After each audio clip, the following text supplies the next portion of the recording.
공화국 이중 영웅 고 장종환 동지는 1980년 5월 18일 남조선의 광주인민항쟁을 비롯하여 살아생전 당과 수령, 남조선 혁명과 조국 통일을 위하여 젊음을 바친 고 장종환 동지의 추철하고 고귀한 혁명 업적은 조국의 미래와 더불어 후손 만대에 영원히 전해질 것이다. 애석하게 전사한 장종환 동지에게 영광이 있으라. 그의 자서전은 공화국 영웅 장종환이 그의 노모에게 어느 누구한테도 절대로 보여주지 말고 잘 건세두라고 당부한 자서전이었던 것이다. 국가원로에 서신 142호 전사와 연인에서 발제. 첫머리 내용은 필자가 어릴 때 집을 나가 어느 무인도와 같은 섬에서 생활하는 것부터 시작하여 희천마을에 오기 전까지 모든 상황이 구체적으로 적혀 있었다. 15년 동안 특수훈련을 받던 일들과 남조선에 나가서 공작하던 내용들이 하나도 빠짐없이 그대로 소상하게 적혀 있었다. 국군 출신으로 포로가 되었던 아버지에 관한 내용과 공작 대상인 남조선에 남아있던 아버님 친척들 이름을 비롯해서 자기가 접촉한 사람들이 개별적으로 빼꼼하게 적혀 있었다. 특수임무를 띈 난파 공작 시 북한에서는 누구나 친히 알고 있는 문익환을 만나 김일성의 친서를 전달하자 그는 감격의 눈물을 흘리면서 생의 마감까지 수령님께 목숨을 바쳐 충성을 다하겠다고 맹세를 했다고 기록되어 있었으며, 특히 1980년 5월 달에 있은 남조선의 광주인민항쟁 전후 배경에 대해서는 상당히 심층적으로 기술되어 있었다. 무엇보다도 80년 5월 21일 08시 장종환은 24단 계엄군이 광주 톨게이트를 통과한다는 통신정보를 사전에 입수하고 300명의 전사들을 진두지휘했다. 총기를 사용하면 안 되었다. 철저히 대학생 등 시민군으로 위장되어야 하기 때문이었다. 막대기 하나로도 얼마든지 십수명은 제압할 수 있는 특수훈련을 받았기 때문에 집차 14대를 탈취하는 건 식은 죽 먹기였다.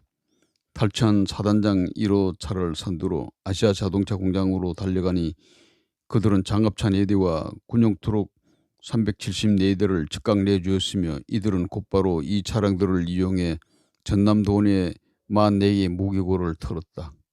장종환이 이중 영웅 칭호를 받기에 충분한 전과를 거둔 것이다. 당시 대학생들은 광주 전남 지역에는 얼씬도 하지 못했다. 5.18 고려대 선배인 동아일보 기자의 권유로 함께 광주에 내려간 고대신문 기자였던 이병헌은 광주에 도착하자마자 고향 장성에게 소식을 들은 부모들이 아들이 계엄군에 잡힐까봐 데리고 가버렸다. 장종환의 기술은 계속된다. 남조선의 전라남도 광주는 해방 전부터 인민들의 애국심과 혁명적인 열기가 다른 곳에 비하여 특별했고, 사회주의와 공산주의의 이념에 대한 의식도 대단히 강하다는 것을 5.18이 시작되기 전부터 첫눈에 알 수 있었다. 그들의 머릿속에 잠재해 있는 혁명적인 사고방식은 5.18 사건이 시작될 수 있는 충분한 원천이었고 원동력이라고 말해도 과언이 아니었다. 김대중을 비롯한 남조선의 제야인사들은 이미 북조선 지령을 충실히 집행할 수 있는 적신적인 준비가 되어 있는 상태였고, 그들의 주위에 결집되어 그들을 추종하고 있는 많은 친북한적인 세력들도 남조선에서 어떤 일도 해낼 수 있는 집단으로 충분히 장성되어 있었다. 5.18 광주 인민봉기가 차질없이 무장폭동으로 확대될 수 있었던 전적인 배경은 북조선에서 파견된 대남 공작원들의 희생적인 노력이 먼저 있었고, 남조선 지하 조직들의 꾸준한 협조가 있었기 때문이었다. 나는 남조선에 내 집처럼 수없이 드나들면서 나의 정보 수집과 정찰 임무를 수행하였지만, 광주인민항쟁처럼 남조선 정권에 직접적으로 위험을 준 대형 사건에 공개적으로 참가해 보기는 처음이었다. 새벽 첫 딸기 울 때까지 어머니는 주무시지도 않으시고 죽은 아들의 목소리라도 들으시는 듯 주름 잡힌 눈매에 맺힌 눈물을 손등으로 훔치셨다. 전사는 가버리고 연인은 이후 정략 결혼을 했지만 그 남편 또한 정쟁의 희생물로 동성애에 의해 무참히 처형되었다.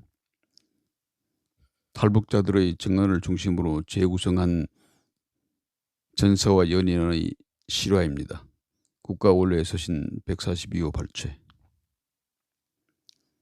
그 사람은 5.18 광주의 영웅이었다. 도끼와 나설던 80명의 공병대대를 맨주먹으로 대적한 북한 특수군 출신 공화국 이중 영웅이었다. 싸움 도중 잠시 방심한 사이 뒤편의 도끼 기습 공격으로 어머니 칠순잔치 마당에서 끝내 사망한다. 전날에 있은 평양 사저와 80대 1의 싸움에서 21명의 목숨을 잃은 대대에는 아침부터 긴장감이 돌았다. 중대와 대대뿐만이 아니라 전 여단에 돌아가는 공기가 초상집 분위기 이상으로 긴장하고 팽팽했다고 할 수 있었다. 국의 검찰에서 검사들이 내려오고 여단 지휘부의 간부라고 하는 사람들도 전부 다 대대로 몰려와서 사건의 경위를 조사하였다. 그날 오전 11시가 지나서 점심시간이 가까이 다가오는 시간이었다.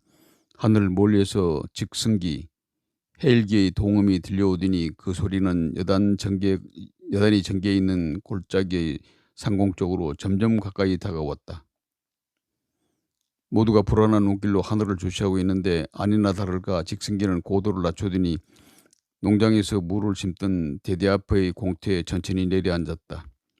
여단장, 전치위원을 비롯하여 여단에서 내려온 지휘관들이 손님을 맞이하기 위해 착륙한 직승기 앞으로 달려나가서 정렬하였다. 직승기 문이 열리더니 검은색 선글라스를 끼고 까만 양복 차림을 한 30대 중반의 여성이 먼저 내리고 그 뒤로 역시 사복을 하고 똑같이 검은색 선글라스를 낀 7, 8명의 남자들이 뒤따라 내리었다. 평양 사자 장중하는 여단 몇 개와도 바꾸지 못할 공화국 영웅의 죽음이라고 대노한 김정일의 지시에 의해 모두 총살되었다고 한다. 탈북 제대군인의 증언은 계속된다. 현재 남한에서 민주화 항쟁이라고 인정되고 있는 5.18 광주 사건을 국가적인 전복을 시도했던 폭도들의 반란으로 성격을 바꾸는 문제에 대해서 어떤 의미에서 보면 굳어진 성역에 대한 도전이라고 감히 말할 수도 있겠지만 불가항력적인 일도 결코 아니라고 자신할 수 있다. 광주 사건에 직접적으로 가담했다고 말하는 북한 사람들의 증언을 광주 사람들은 물론 친북 좌파 세력들을 비롯해서 어느 누구도 그것이 무조건 아니고 거짓말이라고 부인할 근거가 전혀 없기 때문이다. 진보라고 자처하며 인권과 민주화를 지금까지 우려먹고 사는 친북 좌파 세력들 역시도 광주 사건을 사실대로 파헤치는 문제에 대해서는 어떤 발언권이나 권한이 없다는 것을 분명히 알아야 되고 오직 자기들이 할 수 있는 일이 있다면 5.18이 어느 방향에서 결론이 나든 순리대로 해결될 수 있도록 물심양면으로 협조하고 방해를 하지 말아야 할 의무만이 전부라는 것이다. 5.18 광주의 무장폭동이 몰지각하고 여물지 못한 정치꾼이었던 김영삼 정권 시기 삼김의 구판에서 정치 도박의 편법적인 행위로 민주화 항쟁으로 정정되고 인정된 것은 대한민국의 현대판 아사를 자처하는 치명적인 실수였다는 것을 당사자들뿐만이 아니라 대한민국 전체가 인정해야 할 일이다.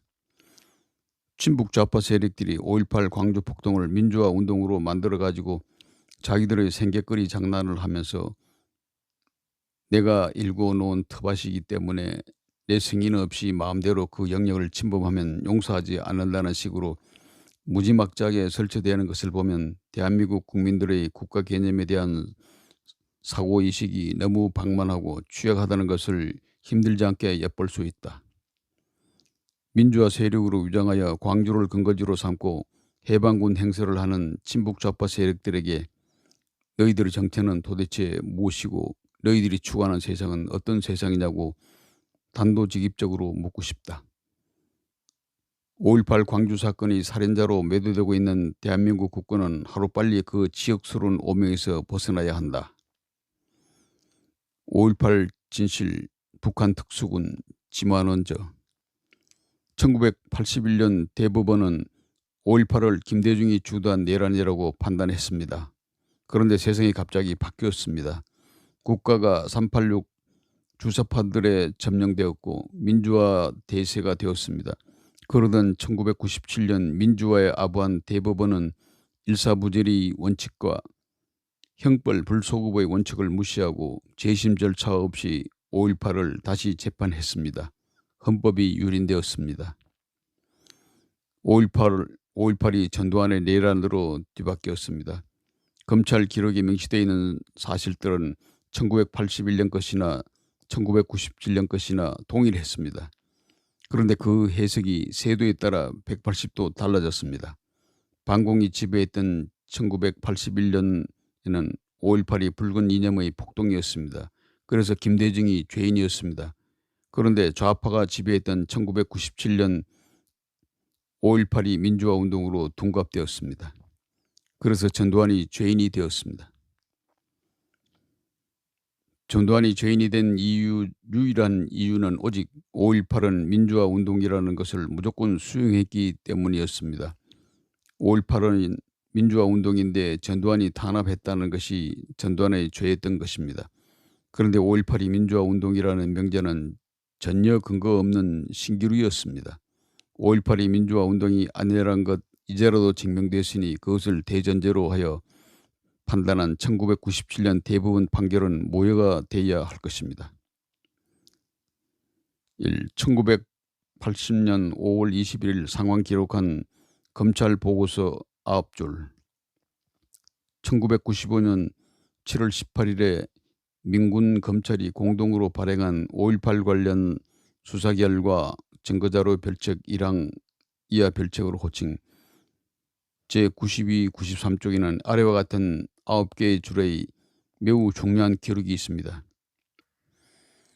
02시 30분경 용산을 출발 고속도로를 경유하여 08시 00분경 광주에 도착한 24단 지휘차량 인솔대는 광주공단 입구에서 진로를 차단하는 수백 명의 시위대로부터 화염병 공격을 받고 사단장용 집차 등 지휘용 집차 18대를 탈취당했는데 그 과정에서 401명이 실종되고 2명이 부상을 입었으며 09시경 24단 지휘차량을 타고 온 시위대 300여 명과 고속버스 5대를 타고 온 시위대 300여 명이 아세아 자동차 공장을 점거하고 장갑차 4대와 버스 등 차량 56대를 탈취하여 광주 시내로 진출하였음. 출처 5.18 팩트로만 증명된 북한 특수군 중에서 탈북수기 평양사자 이야기, 도서출판 시스템 5.18 분석 최종 보고서, 국가원로에 서신 141, 142호 전사와 연인, 현대사 이야기 평양사자 장종환 이주천 교수, 2020년 10월 11일 이호군 방송.